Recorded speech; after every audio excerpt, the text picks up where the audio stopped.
Yes, everybody, welcome back to another match preview here on Talking Wolves. Hope you guys are well. It's a bit of a weird one today because it's transfer deadline day, so I think everyone's sort of forgetting that we've got a football match tomorrow. But Wolves will be taking on Nottingham Forest away from home in the final game before the international break. Wolves have got to get something out of this game. It's been a really frustrating and disappointing start to the season so far, but we're hoping that we can get some points on the board. As always, if you're watching this one on YouTube, be sure to leave us a comment with your thoughts ahead of the game. If you're listening to this as a podcast as well, be sure to hit that 5-star rating on Apple Podcasts or Spotify.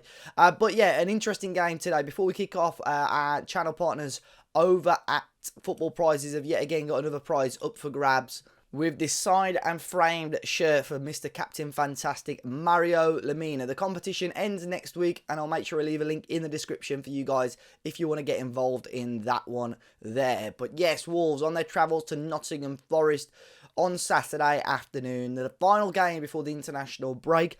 No major changes expected to the 11 you would think, but we'll get into that shortly. Only one new signing eligible for the game, who is going to be Sam Johnston. Gary O'Neill has already confirmed that Johnston will be part of the squad. It's unknown as of yet whether he will start ahead of Jose Sarr.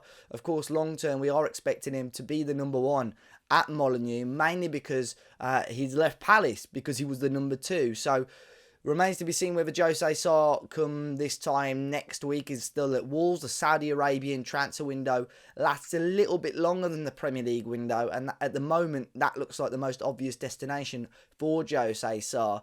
But he's still, as it stands, going to be in the squad. I think with certain things, the squad registration rules, Sarr should still be able to stay in there if he wants to. Gary O'Neill and Matt Hobbs have made it pretty clear they want both here to compete against each other.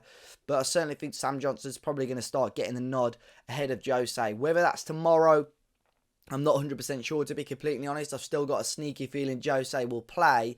But long term, especially after the international break, I wouldn't be surprised to see just Sam Johnston as the first name on that team sheet against Newcastle United. Other signings, Andre, he's had his medical. The announcement for that is pretty much imminent, so we're just waiting on that, but he won't be eligible to play tomorrow. I don't think he'd want to either after a long trip, and I'm sure he's in the Brazil squad for the internationals as well, so he's going to have another long trip. He's going to be absolutely shattered by this time in a few days' time. But Andre, there's also rumours. I don't want to speculate too much, but as I speak, Carlos Forbes looks likely, potentially another centre-back. So at the moment, they're the sort of players that aren't going to be involved, but certainly we could talk about those a little bit more in the future. But other than that, only other big absence is going to be Boubacar Traore. Unfortunately, he picked up a little bit of a knock in the Carabao Cup victory over Burnley during the week. He was set actually to move to Feyenoord, but they had to pull out of the deal because of this injury.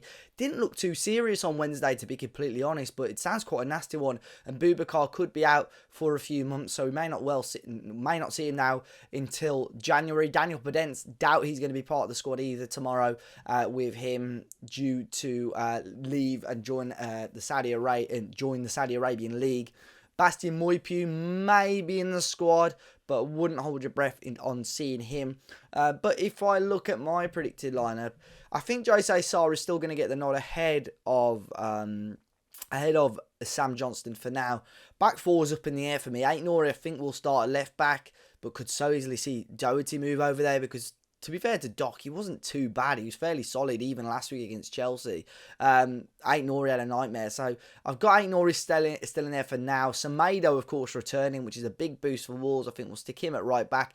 Two centre-backs again up in the air for me, but I think Gary will probably stick with Totti and Gerson Mosquera, but certainly Santi Bueno and Craig Dawson were solid during the week, so it wouldn't surprise me to see them come in either. Mario Lemina and João Gomez both keeping their place, and I think Wolves will try and go a little bit more attacking with Strand Larsen up top, with Cunha, Rodrigo Gomez and Hwang Hee-chan in behind him for tomorrow's game. But let me know your thoughts if you think it's going to be much different. Gary could really surprise us because there's players, I'm sure, an extra week of training, obviously players from Wednesday going to have that opportunity. If Podence was still around, personally, I would have started Daniel Podence with how well he played on Wednesday, but obviously he looks like he's not going to be here. But we'll move on to the opposition perspective now. I spoke to George, Forest podcaster, to give his thoughts on the game and how he thinks Forest are going to get on this season.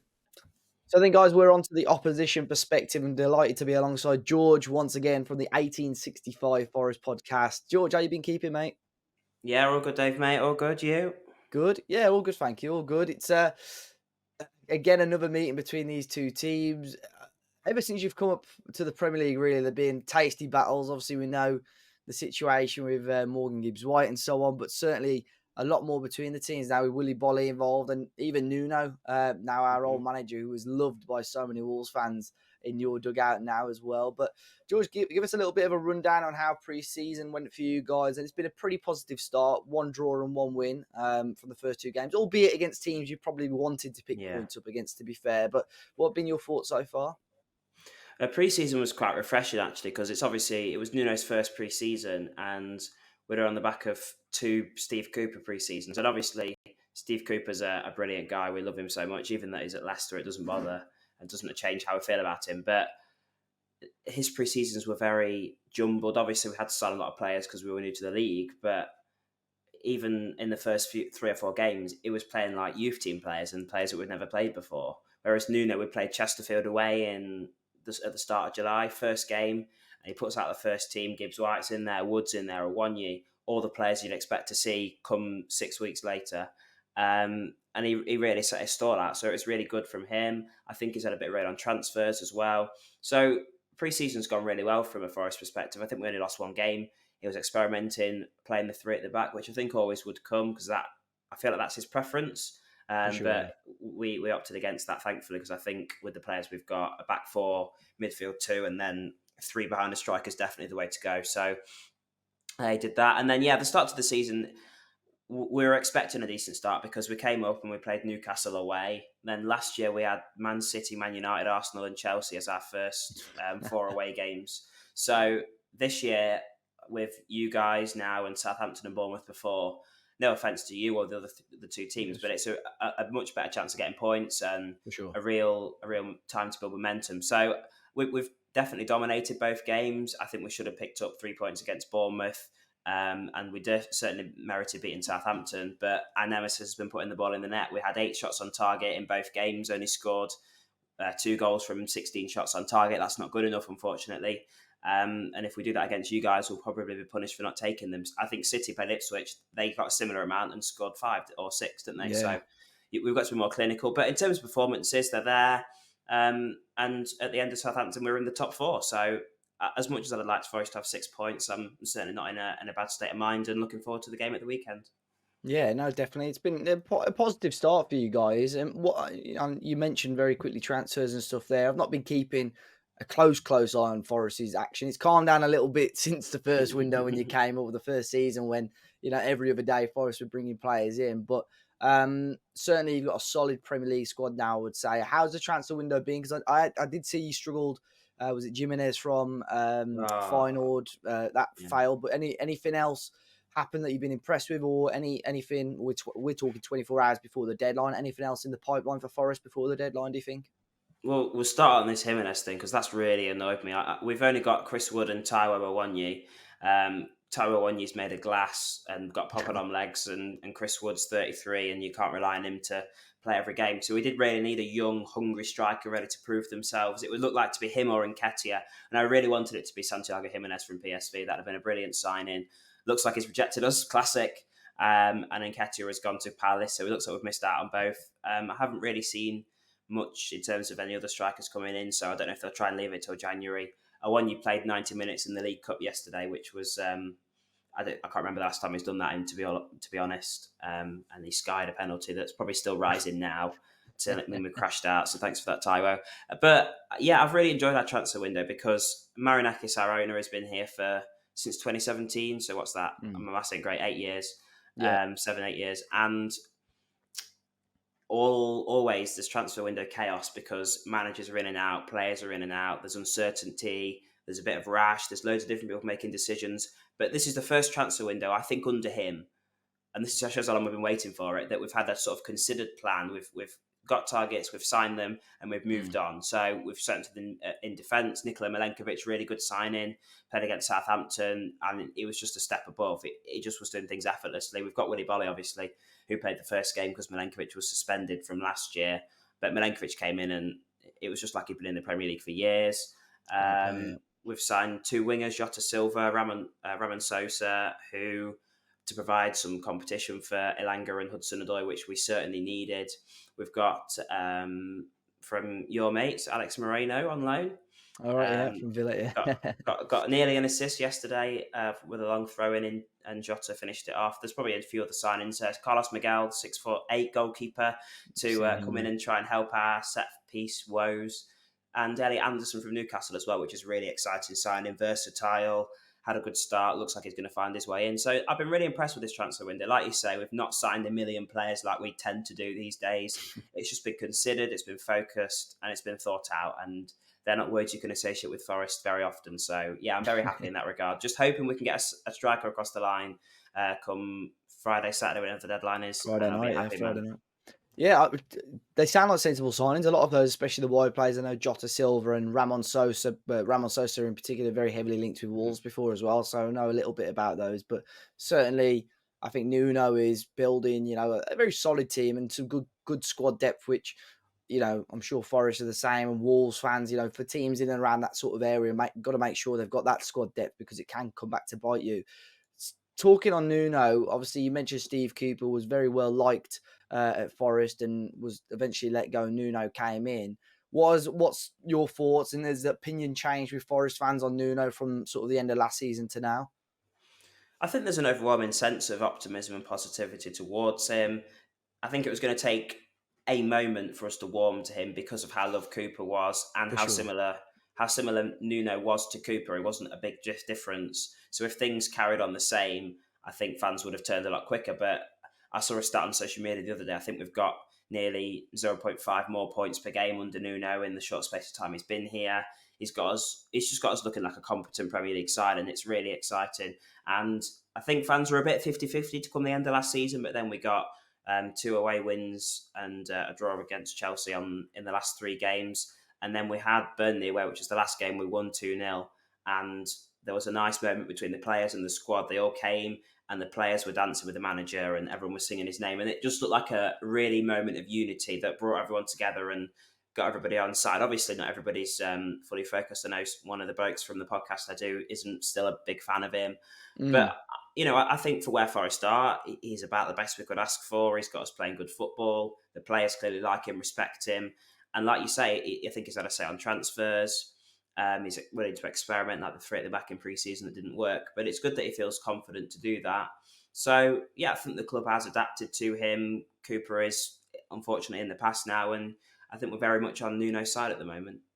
Yeah, it'll be interesting because I think we just missed. Did we just miss him last time when we played you last season? So I don't Yeah. think he's obviously managed Well, against us when he the was at home Spurs. game, it was there for the Yeah, home game, not the away game. The away was he? game was Cooper's last. Yeah, that was it. Yeah, and he Yeah. was there for the home game, wasn't he? And we caught him a couple of times in his short stint at Spurs as well. But certainly interesting to come up against him, George. But I mean, we'll go back to Morgan Gibbs White because he's on topic at the moment. A call up for the England national team, which, to be honest, I predicted would come a couple of years ago. I thought it would come earlier than it has done, and obviously Lee Carsley in charge now has given him a chance alongside some other players.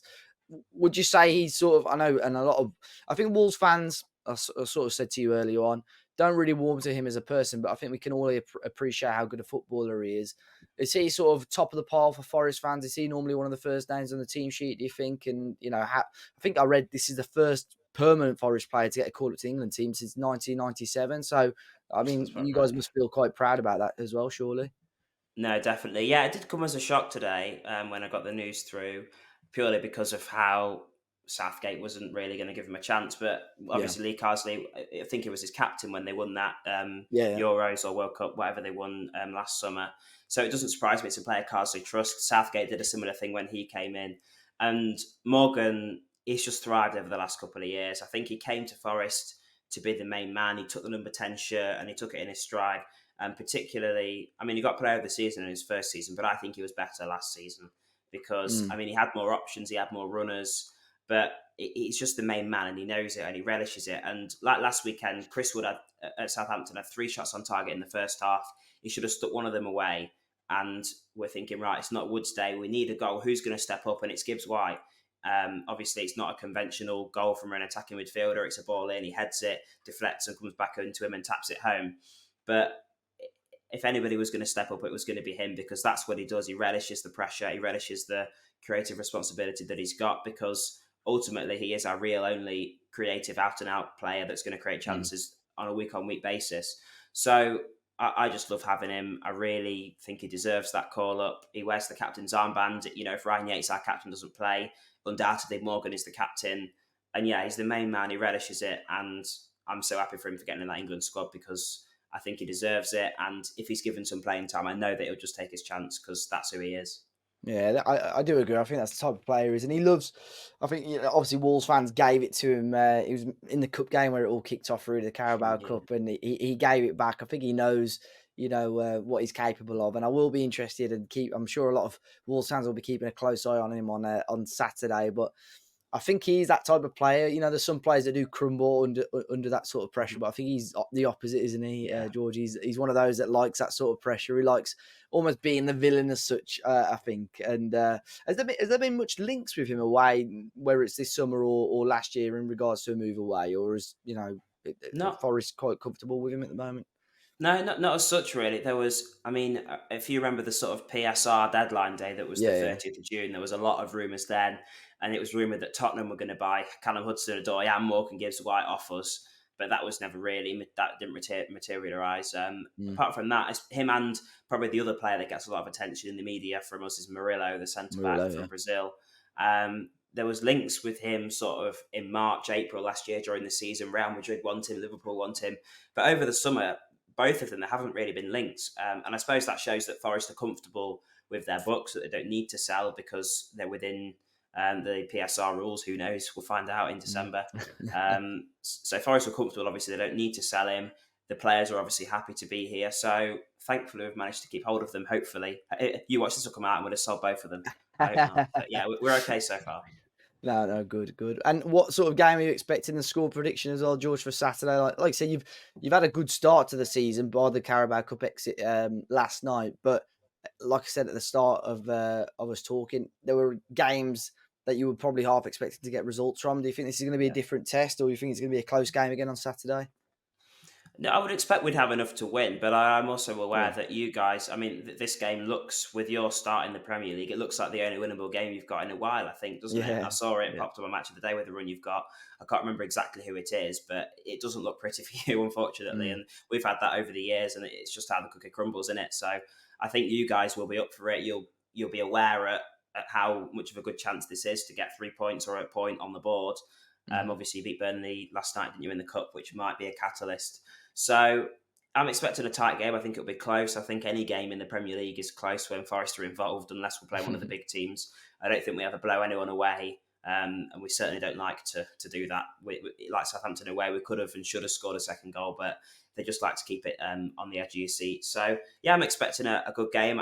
I would, coming into the first few games, I wanted 7 points, but I would have taken 5. So we've got 4 at the minute. If we get a draw, if we remain unbeaten going into the first international break, I think that's a really good start. Obviously, it's a home game against a side that isn't one of the big 6 or the European side, so I think you can be expecting a win. But if Forest drew tomorrow, then I wouldn't be so opposed to it. I just think we've got to have a good performance, come out and play how we have so far, and relish Nuno style. And I think we could beat anyone on our day at home. Yeah, and under Nuno, I was the exact same at Wolves. He was like, he somehow made, obviously Molyneux at the time, um, just a fortress. And every game I went to at Molyneux, I felt under Nuno we could get a result or beat the opposition, regardless of whether it was Manchester City or whether it was Burnley, for argument's sake. So it's interesting if you guys will start to sort of levitate towards that. And I think all the Premier League games have been very well. They have been very, Yeah. very close. I think it was 1-1. Predominantly, I think we nicked the 1-0 at Molyneux a couple of years ago. But yeah, I'm probably the same. I think with our form, we've just got to make sure a win for us going into the international break would be massive. But I think again, I'll probably take a point, to be honest, just to get us off the board and a little bit more positivity going towards the international break. George, score prediction then? What are you thinking? Or maybe a head and a heart one if you're undecided. Well, I never predict Forest to win. I'm never confident that we will. So these games, like you said, they're always 1-1. So I'll go for a bit of difference. We'll say 2-2. There we I go. bet Forest will be 2-0 up, and you guys will probably come back and score 2 late goals. That always happens. That's always the Forest way. That's what we love to do. Really, who's your striker? That guy who made his debut the other day. He looked really exciting. Strand Larson, is it? Yeah. I was Yeah, yeah, impressed yeah. by him. I only watched the highlights, obviously, but he looked like a good Mm, player if he can stay fit up front for you. Because I feel like you've never really replaced Jimenez. correct, yeah. So I hope, well, I'm not against us, obviously, but I hope he comes good for you. Yeah, no, I've had a couple of Chelsea fans say the same, even though they obviously thrashed us at Molineux last week. His work rate off the ball, he looks very complete. So I think, yeah, I'm hoping, and the fact that he scored last week, hopefully it helps him continue with a run of goals. But George, thank you very much for jumping on the channel once again, mate. Where can people find you and the podcast if they wish? So I'm on Twitter at GeorgeEdwards05 with one E, or you can find the podcast at 1865.football for all the links on Spotify, Apple Podcasts, and social media and stuff.